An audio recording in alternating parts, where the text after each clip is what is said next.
In the top stories, Skelik conducts emergency repairs following outages. Trinidad and Tobago child fell into a pot of boiling lentils, dies. At least 100 killed in Iraq wedding fire tragedy. Hello and welcome to the ZIZ Midday Newscast. Today is Wednesday, September 27th, 2023. I'm your presenter, Shanique Carvey. Nationally,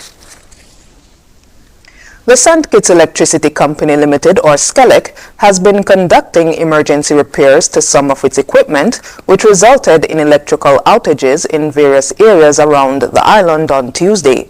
During ZIZ Radio's program Power Talk on Wednesday, General Manager for Skelik, Clement Williams, provided an update on the situation. Skelik at current just has enough subcapacity to meet the demand, and yesterday we had two significant failures on two generators, which saw the team working into the wee hours of the morning this morning trying to rectify so that they could at least get power restored.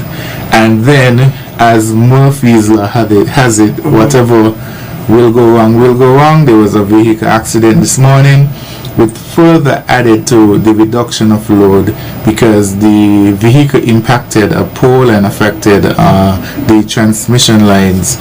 So that again reduced capacity.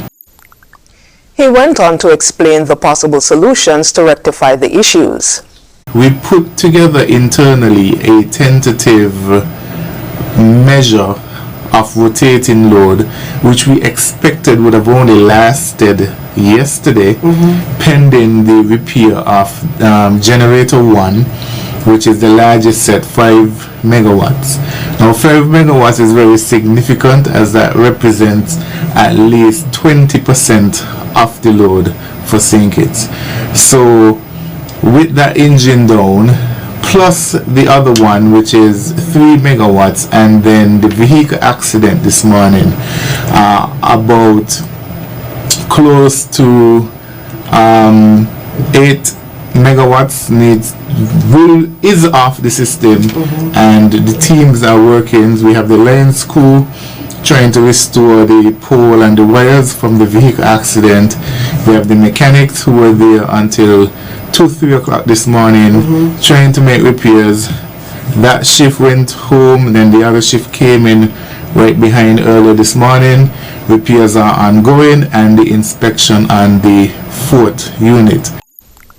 In a press release, Skelik said their teams at the power plant and in the transmission and distribution division are working to repair faults and increase generation capacity.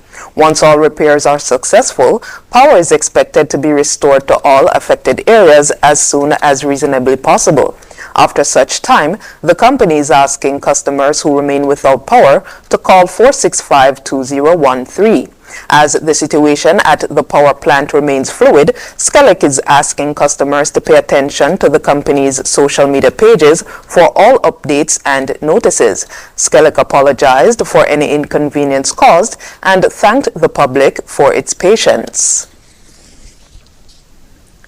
Plans to reform and grow St. Kitts and Nevis's Citizenship by Investment program will be shared by the unit's head, Michael Martin, on Wednesday during an appearance on the live television and radio program In Focus.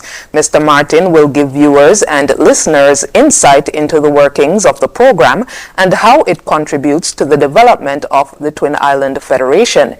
He is also expected to outline the opportunities for growing the program and the key reforms instituted that contributed to St. Kitts and Nevis's CBI being rated as the best option in the investment migration industry worldwide.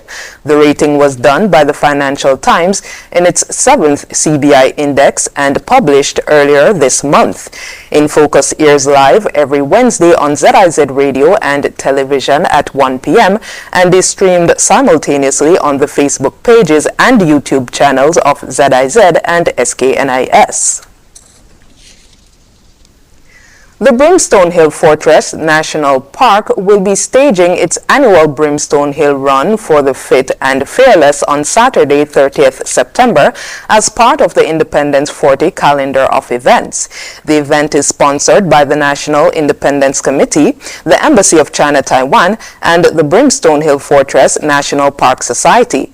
According to a statement, members of cabinet will be participating in the race, along with members of the Taiwan Embassy, participants from local track clubs, students of primary and secondary schools around the island, and members of the general public. The race is scheduled to start at 7 a.m. from the base of the hill by the railway line and proceeds to the top, finishing at the parade square. A prize-giving ceremony will be held after the race. In regional news, officers of the Child Protection Unit in Trinidad and Tobago are investigating the circumstances surrounding the death of a 3-year-old girl. The girl, who was identified as ZIZ Simon, died 5 days after falling into a pot of boiling lentils, which was on a ring stove. More in this TTT news report.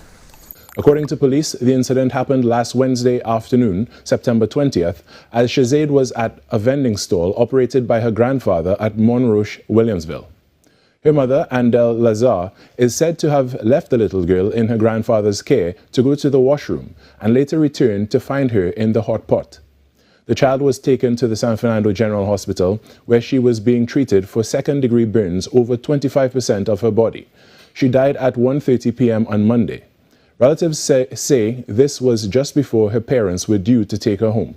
They've taken to social media saying that reports circulating during the day are wrong and that Shazade was not found in the pot. She slipped and stumbled in the pot.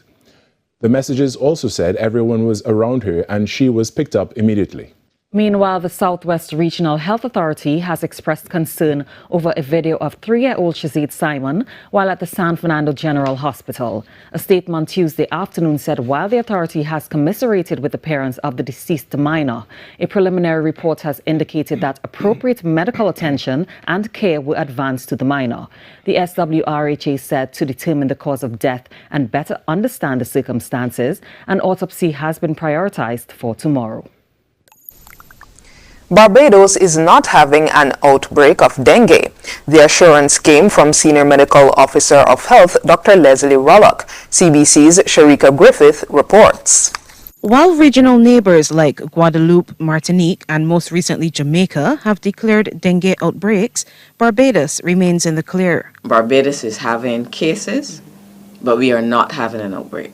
Dr. Leslie Rollock is the Senior Medical Officer of Health with responsibility for surveillance, epidemiology, communicable disease, and environmental matters.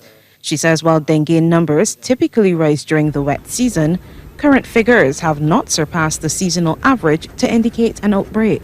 We've had 427 suspected cases compared to 226 last year for the same period. But for confirmed cases, we've only had 19 so far. And last year there weren't any. Because we didn't have any cases last year, it seems like a lot. But over the last 10 years of monitoring, is not even close to the average for this time of year.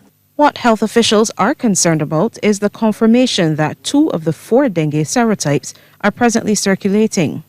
Once you've been infected with one serotype and your immune system remains strong, you will not be infected by that serotype again. But there are 3 others, so that you can be infected by any of the other 3. And once you get the second type, the antibodies that your body developed to the first type may not be as, what we call efficient, neutralizing, to help you deal with the second serotype without symptoms. And some of the persons that get a second infection have an exaggerated response, and those are the ones that tend to have severe dengue. So if you have 2 circulating types, it means that at this time, persons can get dengue twice. Noting that mosquitoes develop to biting maturity faster when it's hot, Dr. Rollock is urging Barbadians to check around their homes for mosquito breeding sites, wear loose clothing that covers their bodies, and use insect repellents that contain DEET and Picardin, two effective insect repellents. Dr. Rollock says for the current monitoring period, August to September, there have been no dengue-related deaths,